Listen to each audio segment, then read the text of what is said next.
ಇವತ್ತು ಏನು ಈ ಕರ್ನಾಟಕ ರಾಜ್ಯದಾದ್ಯಂತ ಏನು ಈಗಿನ ರಾಜ್ಯ ಸರ್ಕಾರ SC SP PSP ಹಣವನ್ನು ಬಹುದೊಡ್ಡದಲ್ಲಿ ಅಂದರೆ 70,000 ಕೋಟಿ ಹಣವನ್ನು ಪರಿಶಿಷ್ಟ ಜಾತಿ, ಹಿಂದುಳಿದ ವರ್ಗ, ಸಾಮಾನ್ಯ ಜನರ ಹಣವನ್ನು ಇವತ್ತು ದುರ್ಬಳಕೆ ಮಾಡಿದೆ.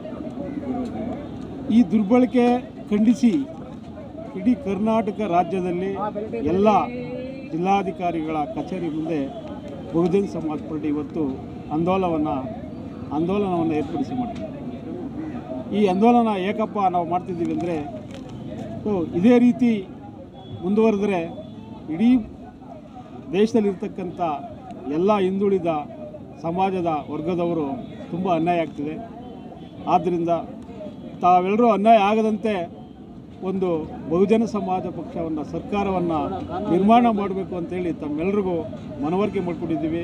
ಈ ಕಳ್ತನ ಮಾಡಿರುವ ಸರ್ಕಾರಗಳನ್ನು ಕೂಡಲೇ ವಜಾ ಮಾಡಿ ಉತ್ತಮವಾದ ಸರ್ಕಾರವನ್ನು ತರಬೇಕು ಅಂತೇಳಿ ನಾವು ಇವತ್ತಿನ ದಿನ ಎಲ್ಲ ಪ್ರಜೆಗಳಿಗೂ ಸಹ ಎಲ್ಲ ಕಾರ್ಯಕರ್ತಗಳು ಸಹ ನಾವು ಮನವರಿಕೆ ಮಾಡಿಕೊಡ್ತಾ ಇದ್ದೀವಿ. ಇವಾಗ 2016ರಲ್ಲಿ ಯಾವಾಗ ಸಿದ್ದರಾಮಯ್ಯನವರು 7D ಕಾಲಮ್ ಅದರಲ್ಲಿ ಇಂಕ್ಲೂಸ್ ಮಾಡಿದ್ರು, ಅಂದರೆ ಈ ಹಣವನ್ನು, ಈ ಯೋಜನೆ ಇರ್ತಕ್ಕಂಥ ಮೀಸಲಿರ್ತಕ್ಕಂಥ ಹಣವನ್ನು ಬೇರೆ ಯೋಜನೆಗಳಿಗೆ ಬಳಸ್ಬೋದು ಅಂತ ಯಾವಾಗ ಅವರು ತೀರ್ಮಾನ ತಗೊಂಡ್ರು, ಅವತ್ತಿಂದ ವಿರೋಧ ಮಾಡ್ಕೊಂಡು ಬಂದಿರತಕ್ಕಂಥ ಏಕೈಕ ಪಕ್ಷ ಅದು ಬಹುಜನ್ ಸಮಾಜ್ ಪಾರ್ಟಿನೇ. ಯಾಕಂದರೆ ಆ ಹಣವನ್ನು ಎಷ್ಟು ಹೀನಾಯವಾಗಿ ಮತ್ತು ಎಷ್ಟು ಕೆಟ್ಟದಾಗಿ ಬಳಸಿದ್ರು ಅಂತೇಳಿದ್ರೆ, ಹೈವೇಸ್ ಬಳಸಿದ್ದಾರೆ, ಮಾರ್ಬಲ್ಸ್ ಹಾಕೋದಕ್ಕೆ ಬಳಸಿದ್ದಾರೆ, ಶ್ರೀಮಂತರ ಮನೆ ಮುಂದೆ ಕೊರೋನಾಗೆ ಬಳಸಿದ್ದಾರೆ, ಯಾವುದಕ್ಕೋ ಬಳಸಿದ್ದಾರೆ. ಕೇಳಿದ್ರೆ ಪ್ರಶ್ನೆ ಏನಂತೇಳಿದ್ರೆ, ಇದೆಲ್ಲ SC ST ಬಳಸ್ತಾರಲ್ರಿ ಅಂತ ಹೇಳ್ತಾರೆ. ಆಯ್ತು, ಇದೆಲ್ಲ SC ST ಬಳಸ್ತಾರೆ, ಆ ಕಾರಣಕ್ಕಾಗಿ ಅದನ್ನ ಬಳಸಿದ್ದೀರಾ. ಈಗ ಬೇರೆ ಸಮಾಜಕ್ಕೆ ಇಟ್ಟಿರ್ತ ಹಣ ಅದನ್ನ ಯಾಕೆ ಬಳಸೋದಿಲ್ಲ ನೋಡಿ. ಈಗ ಅಶೋಕ್ ಚಾಲೆಂಜ್ ಮಾಡಿದ್ದಾರೆ, ಒಕ್ಕಲಿಗರು ಮತ್ತು ಲಿಂಗಾಯತಿ ಮೀಸಲಿಟ್ಟಿರೋ ಹಣ ತೆಗಿರಿ ನೋಡೋಣ ದಮ್ಮಿತ್ತಂದ್ರೆ ಅಂತ ಹೇಳ್ಬಿಟ್ಟು. ಯಾಕಂದ್ರೆ ಮುಟ್ಟಾಗಿರೋ ಧೈರ್ಯ ಇಲ್ಲ. ಅದಕ್ಕೆ ನಾವು ಪ್ರತಿ ಸರ್ತಿನೂ SC STಗಳನ್ನ ಒಂಥರ ನೀವು ರೈಟ್ ತೊಗೋತಾ ಇದ್ದೀರಲ್ಲ, ಇವರು ಮೂರ್ಖರು ಏನು ಬೇಕಾದ್ರೆ ನಡೀತದೆ ಅಂತೇಳಿ, ಅದು ಯಾವತ್ತಿಗೂ ಹಿಂಗೆ ನಡೆಯೋದಿಲ್ಲ. ನಾವು ಜಾಗೃತರಾಗಿ ಇವ್ರಿಗೆ ಬುದ್ಧಿ ಕಲಿಸಿದ್ದೀವಿ. ಈಗ MLA ಎಲೆಕ್ಷನ್ ಟೈಮಲ್ಲೇ ಸಂವಿಧಾನ ರಕ್ಷಣೆ ಮಾಡ್ತೀವಿ ಅನ್ಕೊಂಡ್ಬಂದರು. ಅದಕ್ಕೆ ಮೊದಲು 1 ವರ್ಷ ಕಾಲ ಸಂವಿಧಾನಕ್ಕೆ ಎಂಥ ಒಂದು ಅಪಾಯ ಇದೆ ಮತ್ತು ಅದನ್ನು ರಕ್ಷಣೆ ಮಾಡೋದಕ್ಕೆ ಬಹುಜನ್ ಸಮಾಜ್ ಪಾರ್ಟಿಯ ಶಾಸಕರು ಗೆಲ್ಲಬೇಕು ಅಂತೇಳಿ ನಾವು ಇಡೀ ಕರ್ನಾಟಕ ತಿರುಗಾಡಿದ್ವಿ. ಆದರೆ ಇವರು ನಾವು ಎಬ್ಬಿಸಿದ ಗಾಳಿನಲ್ಲಿ ಗಾಳಿಪಟ ಹಾರಿಸ್ಬಿಟ್ಟು DSP ಅವ್ರು ಹೇಳ್ತಾರೆ, ಸರಿ BJP ಅಲ್ದಿರೋರು ಅಸೆಂಬ್ಲಿಗೆ ಹೋಗ್ಬೇಕಂತೇಳಿ BJP ಅವ್ರನ್ನ ಸೋಲಿಸಿ ಇವರು ದೊಡ್ಡ ಪ್ರಮಾಣದಲ್ಲಿ ಗೆದ್ದರು.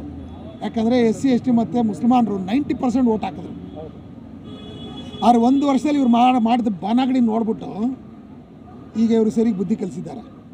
MP ಎಲೆಕ್ಷನಲ್ಲಿ ಬುದ್ಧಿ ಕಲಿಸಿದ್ದಾರೆ. ನಮ್ಮ ಜನ ಜಾಗೃತರಾಗ್ತಾ ಇದ್ದಾರೆ. ಯಾವಾಗಲೂ ದಡ್ಡರಾಗಿರ್ತಾರೆ ಅಂತ ತಿಳ್ಕೊಬೇಡ್ರಿ. ಮುಂದಿನ ಸತಿ ನೀವು ದುಡ್ಡು ಕೊಡ್ತೀರಾ, ಏನು ಕೊಡ್ತೀರಾ ತಗೋತಾರೆ ನಮ್ಮ ಜನ, ಆದರೆ ನಿಮಗೆ ನಾಮ ಹಾಕ್ತಾರೆ. ಕರ್ನಾಟಕ ಸರ್ಕಾರ ಏನು ವಿಧಾನಸಭಾ ಅಧಿವೇಶನದಲ್ಲಿ ಭ್ರಷ್ಟಾಚಾರ ವಿರೋಧ ತಾರಕಕ್ಕೆ ಏರಿದೆ, ಇದನ್ನು ಸಂಪೂರ್ಣವಾಗಿ ಭ್ರಷ್ಟಾಚಾರಕ್ಕೆ ಗುರಿಯಾದಂಥ ಎಲ್ಲ ರಾಜಕೀಯ ಪಕ್ಷಗಳನ್ನು ಸಮಾನವಾಗಿ ಶಿಕ್ಷೆಗೆ ಒಳಪಡಿಸಬೇಕು ಅಂತ ಹೇಳಿ BSP ಕಾರ್ಯಕ್ರಮ ಏನು ನಡೀತಾ ಇದೆ, ಇದರ ಬಹಳ ಮುಖ್ಯವಾದಂಥ ಉದ್ದೇಶ 2,94,963 ಕೋಟಿ 2014ರಿಂದ 24ರವರೆಗೆ 2,96,000 ಕೋಟಿ 963 ಕೋಟಿ ಲಕ್ಷ ಕೋಟಿಗಳಲ್ಲಿ ಇಷ್ಟು ಹಣ ಎಲ್ಲ ಪರಿಶಿಷ್ಟ ಜಾಸ್ತಿ ಪರಿಶಿಷ್ಟ ಪಂಗಡಗಳಿಗೆ ಮೀಸಲಿಟ್ಟಂಥ ಹಣದಲ್ಲಿ 70,000 ಕೋಟಿ ರೂಪಾಯಿಗಳನ್ನು ದುರುಪಯೋಗ ಆಗಿದೆ. ಈ ದುರುಪಯೋಗ ಆಗಲಿಕ್ಕೆ ಯಾರ್ಯಾರು ಕಾರಣ, ಎಷ್ಟೆಷ್ಟು ದುರುಪಯೋಗ ಆಗಿದೆಯೋ ಇಂಥವ್ರಿಗೆ ಕಾನೂನು ರೀತಿ ಕ್ರಮ ಕೈಗೊಳ್ಳಬೇಕಂತ ಹೇಳಿ ಇವತ್ತು ರಾಜ್ಯಪಾಲರಿಗೆ ಕರ್ನಾಟಕದ BSP ಬ್ರಾಂಚ್ ಏನಿದೆ ಇವರು ದೂರನ್ನು ಸಲ್ಲಿಸ್ತಾ ಇದ್ದಾರೆ. ಇದರ ಕೆಳಗಡೆ ಮಾನ್ಯ ಸಿದ್ದರಾಮಯ್ಯ 2013-14ರಲ್ಲಿ ಮುಖ್ಯಮಂತ್ರಿ ಆಗಿ ಬಂದ ಮೇಲೆ ಒಂದು ಕಾಯ್ದೆಯನ್ನು ಜಾರಿಗೆ ತರ್ತಾರೆ. SP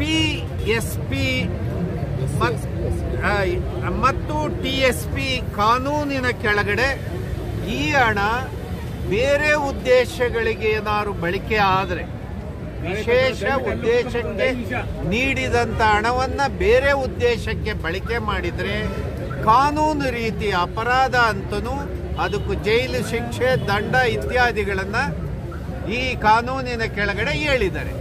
ಈ ಸಂದರ್ಭದಲ್ಲಿ ನಾವು ಪ್ರಶ್ನೆ ಮಾಡೋದಿಷ್ಟೇ, ಮಾನ್ಯ ಸಿದ್ದರಾಮಯ್ಯನವರೇ, ನೀವು ಕೂಡ ಅಪರಾಧಿ ಅಲ್ವಾ?